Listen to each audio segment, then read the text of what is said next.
Сәлем достар, бүгін мен осындай өте дәмді мега шоколадты пирожныйды жасадым.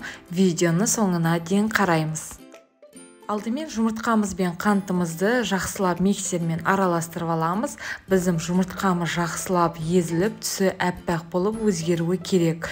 Мінеки біздің жұмыртқамыздың түсі өзгерді. Енді массамызды бір жағына алып қойып, ыстық сүтімізге мен бір ыдысқа какао мен қантты салып қойдым.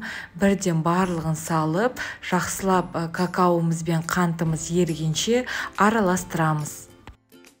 Сүтіміз міндетті түрде ыстық болғаны жақсы, сол кезде какаомыз бен қантымыз жақсылап еритін болады. Мінеки видеода көріп тұрғаныңыздағыдай барлығы жақсылап еріді.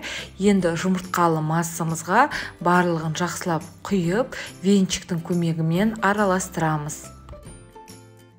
Жақсылап барлығын араластырып болған соң, елекке қопсытқышымызды бірденмен салып жердім. Енді електен ұнымызды өткізіп, барлығын жақсылап венчиктің көмегімен бір бағытта араластырамыз. Барлығын бір бағытта араластырып болған соң, енді әртүрлі формаға сала берсеңіздер болады. Менде 4 бұрышты форма болды. Барлығын енді 180 градуста қыздырылып тұрған пеште 20-25 минут пісіріп аламыз.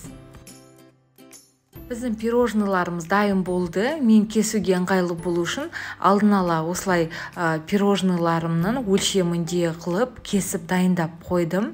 Енді оған сливки мен шоколадты су моншасында ертіп алып бетіне құямыз.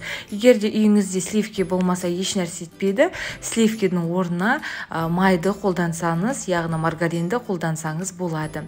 Барлығын енді біртекті етіп жаямыз. Шамамен барлығының ингредиенттерін мен видеоның астына жазып қалдырамын. Әртүрлі қылып әсемдесеңіздер болады. Менде апельсин болған соң апельсинді салдым. Тоңазытқышқа 1 сағат қалып қоямыз. Мінеки біздің пирожныйларымыз дайын болды. Жасап көріңіздер. Өте дәмді жұп-жұмсақ болып шығады. Сонымен қатар менің YouTube каналымда өте дәмді пряникті рецебі бар. Сілтемесін қалдырып өтемін. Сол сілтемеден өтіп жасап көрсеңіздер болады. Сіздермен бірге болған Гаухар. Ас болсын.